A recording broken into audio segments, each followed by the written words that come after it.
Hello दोस्तों, आप सभी का स्वागत है हमारे यूट्यूब चैनल में, मीकू वर्मा अवधी लोकगीत चैनल में। मैं एक बेटी विवाह गीत लेके आई हूँ, ललनुमा वाला।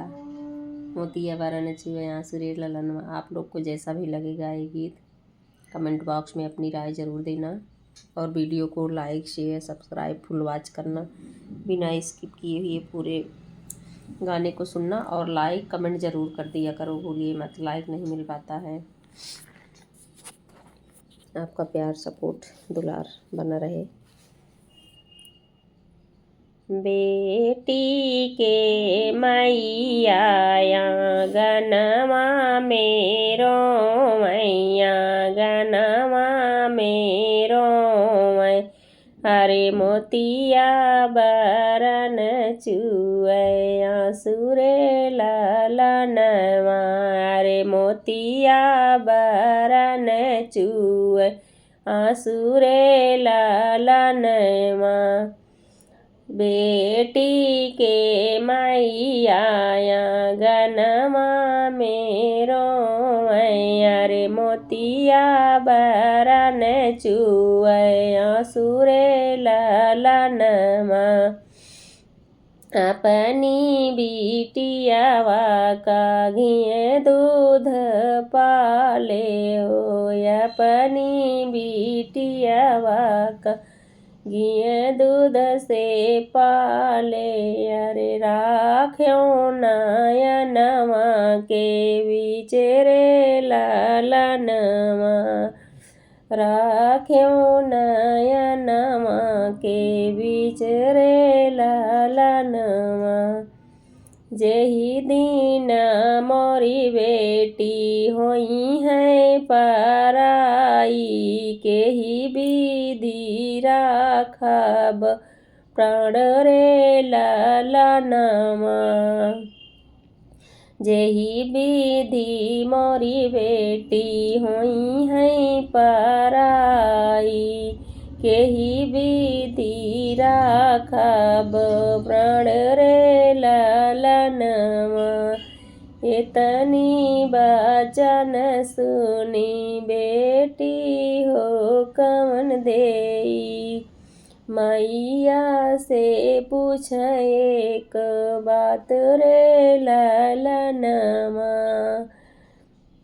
इतनी बचन सुनी बेटी का मन देई। मैया जी से बात पूछ रे ललनवा।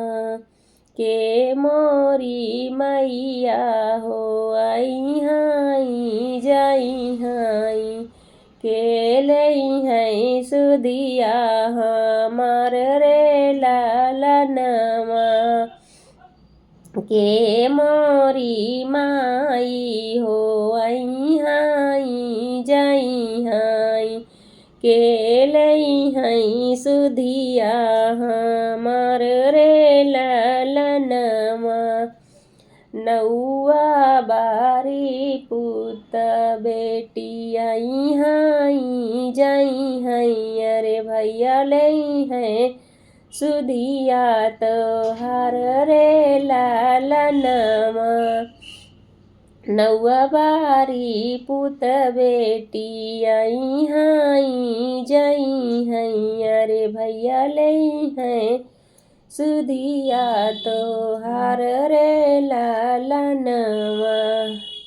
अरे भैया लई है सुधिया तोहार रे ललनवा। रामा रसोइया बैठी भाभी सुहागिनी। ननदिया रजले है ठाड़ रे ललनवा। रामा रसोइया बैठी भाभी सुहागिनी। ननदिया रजली है ठाड़ रे ललनवा। सुन भाभिया राजा हमार रे ललनवा। के मोरी भाभी हो आई हाई जाई हाई।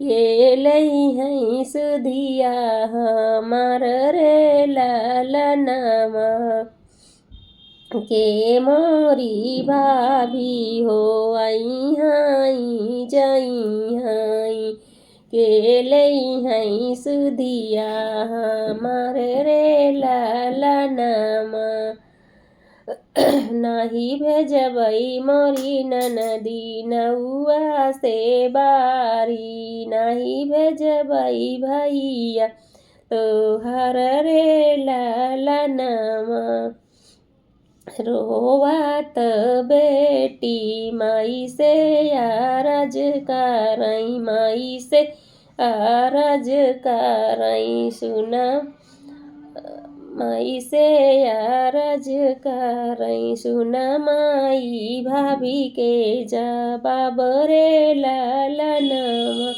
सुना माई भाभी के जवाब रे ललनमा जिनी बेटी रोवाऊ जिनी बेटी झंखाऊ जिनी बेटी कराऊ मनवा उदास रे ललनमा जिनी कराऊ मनवा उदास रे ललनमा भेजी दे बई मोरी बेटी नौआ से बरिया अरे भेज दे बई बाबू तोहर रे ललनमा अरे भेजी दे बई बाबू तोहर रे ललनमा ऐसे न भाभी के सुधी जीनी की हुआ रे